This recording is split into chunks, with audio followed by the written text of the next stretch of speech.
Hello friends, how are you? Today let's continue with the topic of child-centered teaching and learning, which revolves around the child. The amalgamation of opposite factors suitable to the group of students to be taught is imperative in an inclusive technique of teaching. A child is a learner, a teacher is a guide. If a teacher limits the teaching part to just being a helper to conduct or facilitate the learning process, this will enable a child to learn much better. We must remember that I do, I learn should be an underlining factor in the teaching learning paradigm. First and foremost is the level of teacher's knowledge of the subject. The primary requirement of a teacher is the mastery that he or she has on a particular concept. This followed by successful interpretation of the knowledge. Teachers' innovation should be at its peak while preparing a lesson plan and use of relevant techniques for a particular concept should be done while keeping in mind the kind of group and the level of children or students. Now let's see what is the technique or style or method used for this concept at this level. Here lies the significance of methodology or pedagogy in imparting education. Therefore, child-centered education involves the following aspects: teacher, lesson, learning, concern, observes and guides, personal touch, levels of abilities, and development. To start with, let us see what is child-centered education.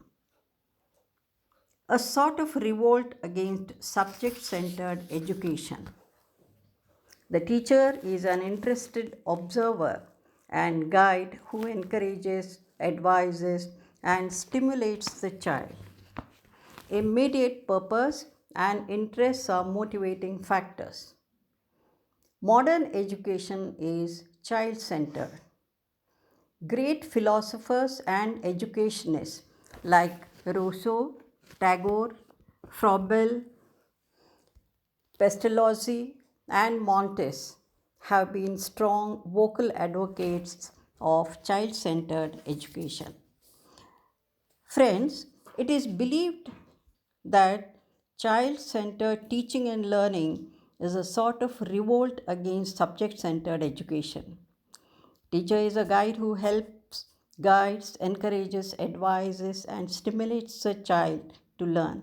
In the process, it's very essential for the teacher to know the child and his or her traits thoroughly before taking the step to educate the child. Each child's personal background, mental constitution, and thereby ability to understand differs from one another.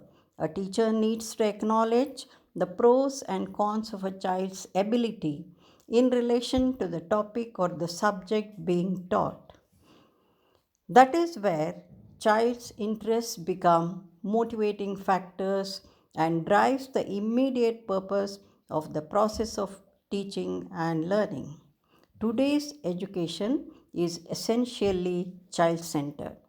The emphasis on child-centered learning is expressed by the great masters and educationists like Rousseau, Tagore, Froebel, Pestalozzi, Montessori at different times in history. Now, second part is, why is it needed? I hear, I forget. I see, I remember. I do, I learn. So, let the child do and learn. Let the child act and learn. Let the child think and learn. Let the child play and learn. Let the child search and learn. Let the child read and learn. Let the child learn and the teacher only helps.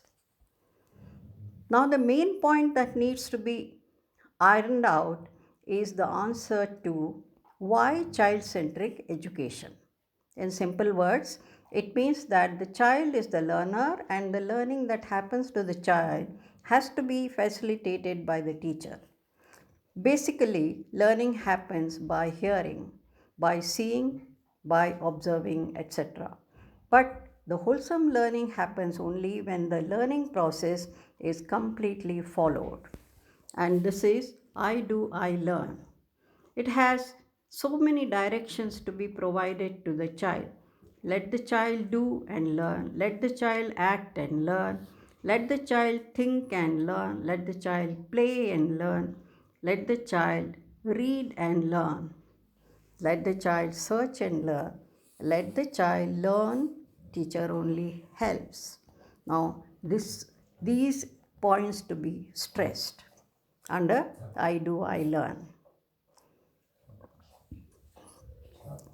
The next step is, so how do we go about this procedure? Freedom should be granted to the child to discover things, develop plays, games, and songs and occupations designed especially to stimulate the child's self activity. The child progresses at its own speed in a subject. The role of the teacher is to understand the child. The education of the child depends on its interest and needs. The physical, social, emotional, moral, and spiritual development of the child is the main objective of the child centered education. The main objective of child centered education is to enable the child to learn through experience which is permanent. The course and subject should be experience oriented to meet the need of the child. Now, how can the procedure be practically followed? This will deal in my next video. We will go into the detailed aspects of the procedure, how it is practically followed. Friends,